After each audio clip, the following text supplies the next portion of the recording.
लोग साथ एक ही गाइड के अंतर्गत हम लोगों ने अपना रिसर्च किया। तो मैं अभी वो दिल्ली में ही रहते हैं, उनके साथ जब कभी समय मिलता है तो उनकी पुरानी मित्रता है और उस कॉलेज लाइफ की मित्रता है, तो आनंद का भी अवसर होता है। उनके साथ कई बार बैठा करता, तो उन्होंने बताया बहुत सी बातें हम संघ के कार्यकर्ता भी, क्योंकि हम उस विषय में उस प्रकार से काम अभी नहीं किए हैं। उन्होंने जब ये भारत केंद्रीय शिक्षा का विषय आया तो उन्होंने बताया कि पाठ्यक्रम जब आपका बनेगा, विशेष करके जो हायर एजुकेशन का पाठ्यक्रम बनेगा, तब मैं चाहता हूं कि मैं अपने सोच की कुछ बातें उसमें जोड़ूं। तो नागार्जुन के पहले what was the history of chemistry in India, उस परंपरागत हिस्ट्री के हजारों वर्षों का उन्होंने ऐसे कंटेंट तथ्यपरक पद्धति के कौन से ग्रंथ में कहाँ क्या चीज लिखी हुई है वो निकाल करके दिया है। तो वो सब चीजें हमारे पाठ्यक्रम में समाहित कैसे होंगी, ये विशेषता अर्थात भारत केंद्रीय शिक्षा एक्ट। भारत की सांस्कृतिक संपदा के संरक्षण क्या हो गया है, हमारी जिन जिन पहचानों से भारत की विरासत जानी जाती है, उन बातों को आधुनिक लोगों ने कहा कि ये सब काल्पनिक हैं, वेद गडरियों के गीत हैं, रामकृष्ण आदि आदि महापुरुष, ये सब माइथोलॉजी का पार्ट है, ये सब काल्पनिक पात्र है, ऐसा हुआ ही नहीं, ये सब बेकार की चीजें हैं। अर्थात अगर इन बातों को हम एक्सेप्ट करते हैं तो इस भारत की विरासत इतनी पुरानी हो जाती है कि ये बाकी जितने भी लोग हैं वो बोलने लगते हैं उनके सामने। आप क्रिश्चियनिटी की बात करेंगे तो 2000 साल, आप कुरान की बात करेंगे, हदीस की बात करेंगे, मुस्लिम की बात करेंगे तो कितना 1500 साल, आप यहूदी की बात करेंगे तो कितना 2200 साल, जरथुस्त्र की बात करेंगे तो 2600 साल। कुल मिलाकर के कोई भी ऐसी संस्कृति नहीं है जो 3000 साल से ज्यादा पुरानी हो। केवल एकमात्र भारतीय संस्कृति की विरासत जो 10,000 साल के तो प्रमाण है, उसके पीछे की बात की है, लेकिन 10,000 का तो प्रमाणित हो गया है और उस प्रमाण के आधार पर आज विश्व के सभी लोग स्वीकार भी कर रहे हैं। तो उस विरासत को कैसे संजोए हम पूरे भारत में। अभी मैं प्रवास के क्रम में ग्वालियर गया हुआ था, ग्वालियर का जो किला है, सिंधिया का जो किला है, उस किले में एक शिलालेख लगा है, वो ऐसे जैसे कबाड़ा होता है ना, ऐसे वो शिलालेख है और वहीं दुनिया भर का कूड़ा ये वो, क्योंकि किसी को उन सब चीजों से कोई रुचि तो है नहीं। तो हमारे वहां के तो कार्यकर्ताओं ने बताया कि भाई साहब एक बार वहां चल के देखना चाहिए। बता चली तो थोड़ा सफाई करवाया गया और उसको देखा गया। आजकल क्योंकि मोबाइल सब चीजें उपलब्ध हैं तो हमने उनकी फोटो खींची। फोटो खींचने के बाद हमारे जो संस्कृत भारती के जो इस समय अध्यक्ष हैं, हमारे पहले विश्वविद्यालय में प्रोफेसर रहे हैं सांस्कृतिक सरोदर, तो मैंने उनको व्हाट्सएप किया। एक 2-3 घंटे बाद में उनका बड़ा विचित्र टाइप का इतना हर्षित होते हुए फोन आया, अरे ये कहाँ मिला आपको, ये तो कमाल की चीज है, ये है वो है। मैंने कहा क्या खास बात है, क्योंकि वो जिस ब्राह्मी लिपि में लिखा हुआ था, संस्कृत के शब्द लेकिन देवनागरी में ब्राह्मी लिपि में, वो क्योंकि उसके जाता है तो मैंने उनको भेजा। तो बताने लगे तो कमाल की चीज है भाई साहब, आपको कल्पना ही नहीं है क्या है, ये तो खजाना लग गया। क्या है बताओ तो कितना बिल्कुल वंडरफुल। उनका फोन पर आवाज से ही मुझे लग रहा था कि कितने पसंद होंगी। फिर वो उसको इस तरह गुजराती सिंधिया किसी के साथ जुड़े हुए भी हैं, तो उनके पास सूचना भेजी गई और उन्होंने फिर उसको अलग से साफ सफाई करवाई, उसको संरक्षित किया वगैरह वगैरह। और अब वो उनके सरोजा जी के नेतृत्व में 3-4 लोगों की टीम गई वहां पर, उसका पूरा वो सब आइडेंटिफाई वगैरह वगैरह उसका आगे के काम कर रहे हैं। तो उन्होंने बताया कि आपको मालूम है क्या चीज है। तो सम्राट हर्ष के समय क्या क्या हमारी पद्धतियां थी, हर्षवर्धन कैसे वो करते थे। कुंभ के मेले में हम लोग नाम सुनते हैं कि वो अपना वर्ष में एक बार सब कुछ दान कर देते थे और वो पहले दिन से फिर अपना हाथ जला करके खेती करते थे। यानी हमारे यहाँ के राजा की भी सांस्कृतिक पद्धति मान्यताएं समाज में राज्य करने की दृष्टि कैसी रही होगी, उस समय की उन बातों को कैसे कैसे शिलालेख में वहां रखा गया है। वो चीजें हैं वो उस शिलालेख के आधार पर उन्होंने उसको परिभाषित किया। तो हमारी ये जितनी भी परंपरागत मान्यताएं जिसके कारण से हमारा वैशिष्ट समाज में प्रकट होता है, वो सब चीजें समाज के सामने आएंगी और वो शिक्षा का पार्ट बनेगी। वो अलग अलग स्तर पर हमारे लिए ये जो सांस्कृतिक संपदा है इसका संरक्षण करते हुए वो हमारे विद्यार्थियों को अध्ययन करने का मौका मिले, उस दृष्टि से भारत केंद्रीय शिक्षा का विषय इसमें आया है। आगे कुछ चीजें जो बीएड के पाठ्यक्रम में बात आई है, भारतीय भाषाओं की बात आई है, बहुभाषावाद की बात आई है, मल्टीलैंग्वेजिज्म की है, मातृभाषा का अध्ययन है, आदि आदि, ये वो चीजें हैं जो हम लोग अभी कर ही रहे हैं। परंतु ऐसी पौराणिक विरासतों को समाहित करना ये भारत केंद्रीय शिक्षा का भाव है। एक भारत श्रेष्ठ भारत आज हम बोलते हैं तो ये पॉलिटिकल नारा जैसा ज्यादा लगता है, क्योंकि मोदी जी ने इस शब्द को प्रयोग किया। तो हम जब लेकिन इसको शैक्षिक दृष्टि से सोचेंगे, शिक्षा की दृष्टि से देखेंगे तो ध्यान में क्या आता है, जितना प्रकार की विविधता भारत में है दुनिया के किसी देश में नहीं है। 22 भाषाएं ऐसी हैं जो आज के समय संविधान के अंतर्गत सूचीबद्ध है। और बोलियों की चर्चा करें तो उत्तर प्रदेश जैसे बड़े राज्य में ही 10-12 प्रकार की बोलियां बोली जाती हैं। हम यहाँ इधर गोरखपुर के आसपास के लोग हैं तो भोजपुरी के शब्दों के आधार पर बोली का प्रयोग करते हैं। थोड़ा और आप आगे की तरफ जाएंगे अवधि का है, और आगे की तरफ जाएंगे तो ब्रज का भाषा का है, ब्रज की बोली है। बुंदेलखंड की तरफ जाएंगे तो बुंदेलखंडी एक अलग प्रकार की बोली है। पश्चिम उत्तर प्रदेश में जाएंगे तो जिसको खड़ी बोली और आज के समय में ज्यादातर इस आंदोलन के कारण से जाट भाषा बोल देते हैं लोग, वो है। यानी हमारे उत्तर प्रदेश में एक राज्य में ही 7-8 तो बड़ी बोलियां हैं। कोस कोस पर बदले पानी, 3 कोस पर वाणी, ऐसा गांव में कहते थे ना। कितने प्रकार की बोलियां हैं, पूरे भारत का विचार करेंगे तो हजारों बोलियां हैं। हम जब कभी प्रवास के क्रम में पूर्वोत्तर भारत में जाते हैं तो वहाँ जितनी जनजातियां हैं अलग अलग प्रकार के, तो 200 से अधिक जनजातियां हैं पूरे पूर्वोत्तर में, जिनको 7 सिस्टर्स कहा जाता है। असम से लेकर के मेघालय, त्रिपुरा, नागालैंड, अरुणाचल प्रदेश आदि आदि, उन सभी में 200 प्रकार की जनजातियां रहती हैं और हर जनजाति की अपनी अलग बोली है। लिपि भिन्न चीज है। जैसे लिपि तो चाहे अवधि की हो, चाहे भोजपुरी की हो, चाहे बुंदेलखंडी की हो, हिंदी देवनागरी लिपि है, लिपि तो देवनागरी ही है, परंतु बोली अलग अलग है। तो हमारी जो विविधताएं हैं, खान पान, रहन सहन, परंतु इन सब चीजों में भी कुछ कॉमन है। क्या कॉमन है? अभी एक इस शिक्षा नीति की दृष्टि से कला और संस्कृति को लेकर के एक काम हो रहा है, एक बड़ी टीम उसका काम कर रही है।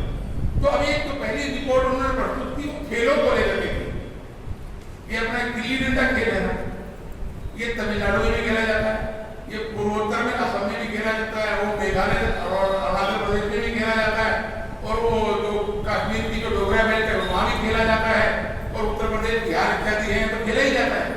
नाम अलग अलग है, नियम लगभग एक जैसे हैं, खेलने की पद्धति एक जैसी है, नाम अलग अलग भाषा बोली के अनुसार उसका नाम दिया गया है।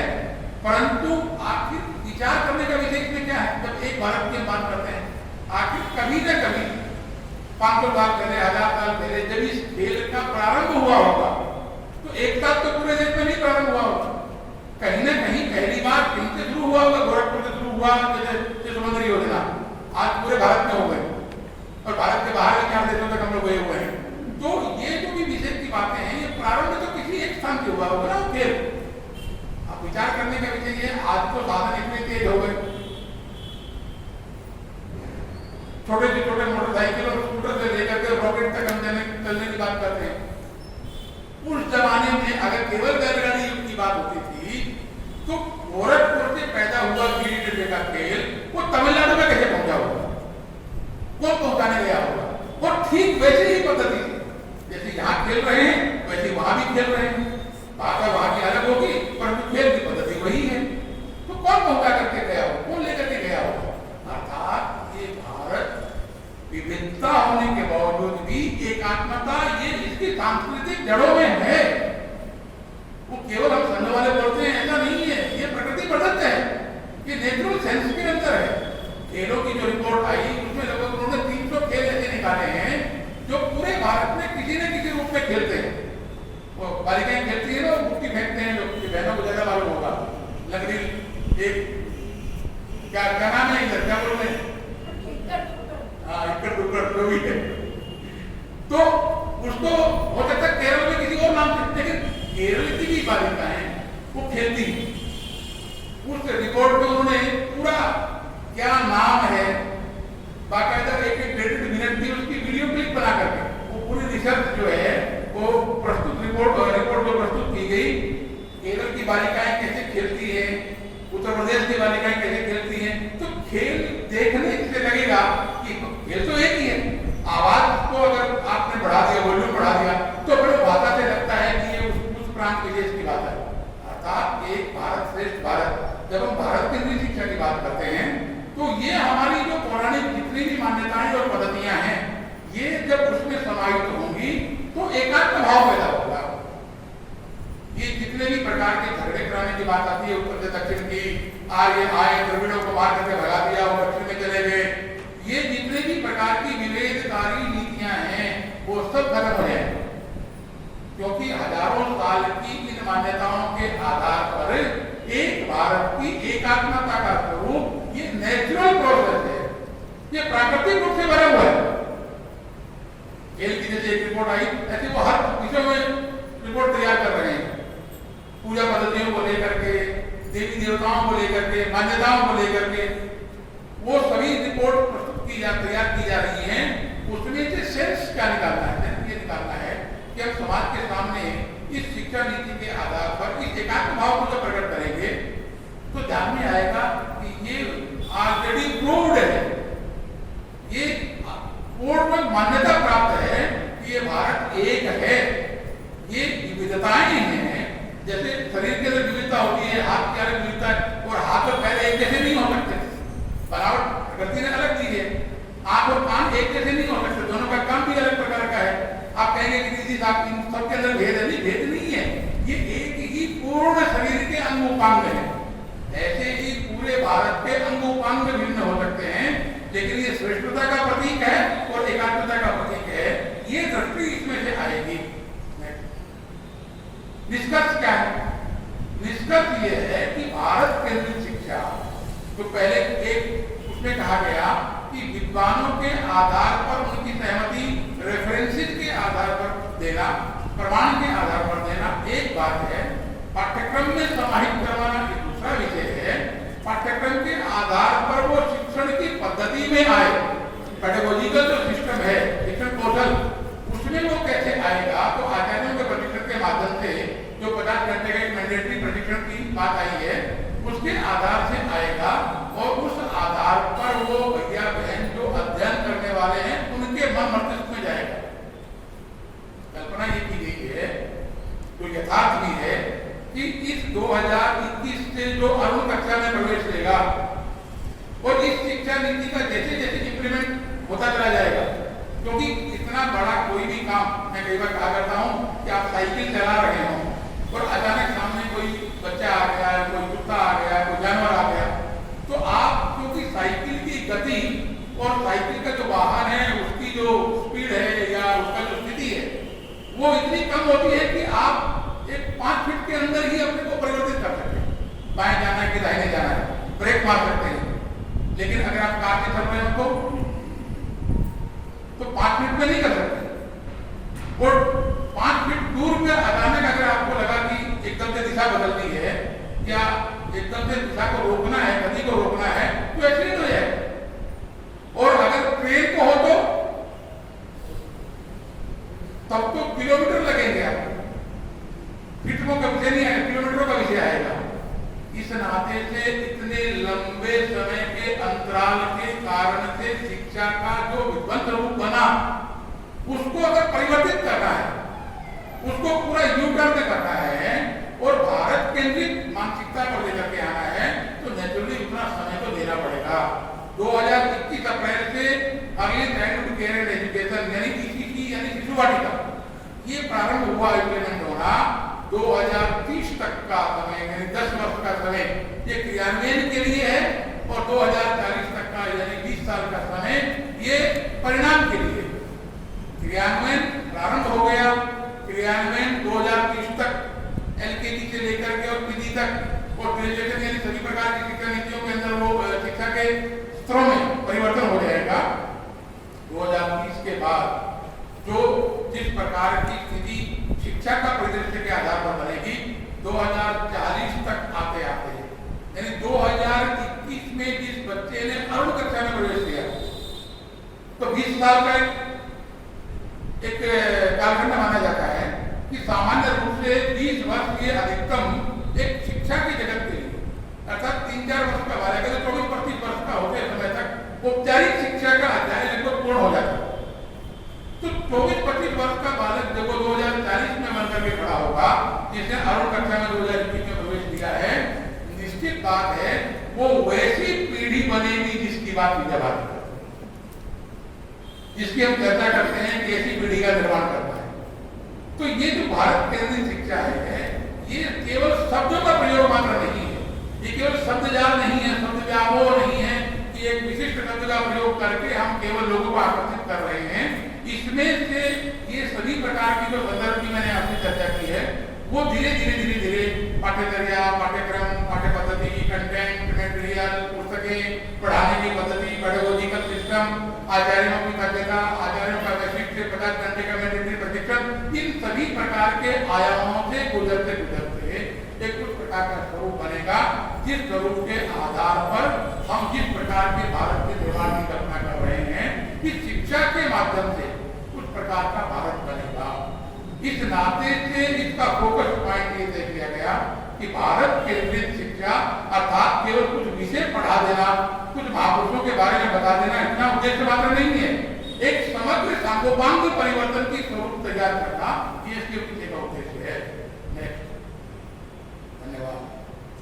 तो इस पूरे विषय का एक उस कल्पना के आधार पर आपके सामने मैंने प्रस्तुतिकरण किया है। आपके इस संबंध में कुछ प्रश्न हो सकते हैं या कुछ सुझाव हो सकते हैं, अभी है अपने पास में लगभग 10 मिनट का समय, तो 10:30 तक है ना, आप 10 मिनट का समय इसके लिए जानबूझ करके इसलिए रखा गया कि लगभग प्रारंभ में विषय का प्रस्तुतिकरण रहेगा। इस विषय की स्पष्टता में कुछ और जिज्ञासाएं आपको लगती है कि क्या क्या चीजें और पूछने वाली या जानने वाली, तो आप पूछ सकते हैं। स्वागत है।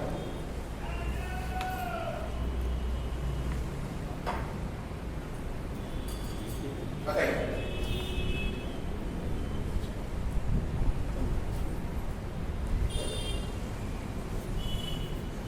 मौन धारण करने के काम नहीं करेगा। हाँ,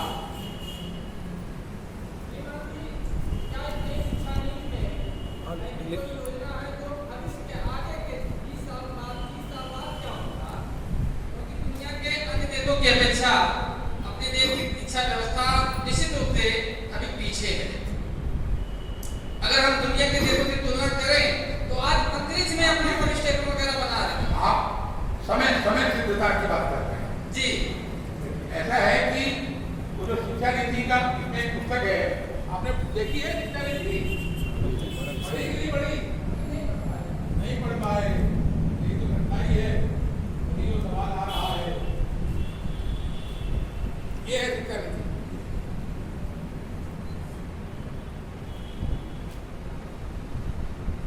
इस शिक्षा नीति के 4 भाग हैं। अध्याय 1 से लेकर के अध्याय 8 तक स्कूली एजुकेशन का पार्ट, अध्याय 9 से लेकर के 18 तक हायर एजुकेशन का पार्ट 19 तक, और अध्याय 20 से लेकर के अध्याय 24 तक कुल मिलाकर के जो इसको हम प्रोफेशनल एजुकेशन कहते हैं, वैसे वो हायर एजुकेशन का पार्ट भी है और वो स्कूली एजुकेशन का पार्ट भी है। जैसे कक्षा 6 से ही वोकेशनल एजुकेशन आ गई है, तो ऐसी जो प्रोफेशनल एजुकेशन हैं उनका पार्ट है। परंतु अंतिम 3 अध्याय, अध्याय 25, 26 और 27, इन 3 अध्यायों में 3 बातों का स्पष्टीकरण दिया है इस नीति बनाने वाले लोगों ने। पहला, इनमें से आई बातों को करेगा कौन, नोडल एजेंसी कौन होगी, कौन सी बात को एनसीईआरटी करेगी, कौन सी बात को आचार्य करेंगे, कौन सी बात को बच्चे करेंगे, कौन सी बात को समाज करेगा, कौन सी चीजें किन किन के द्वारा इम्प्लीमेंट होंगी।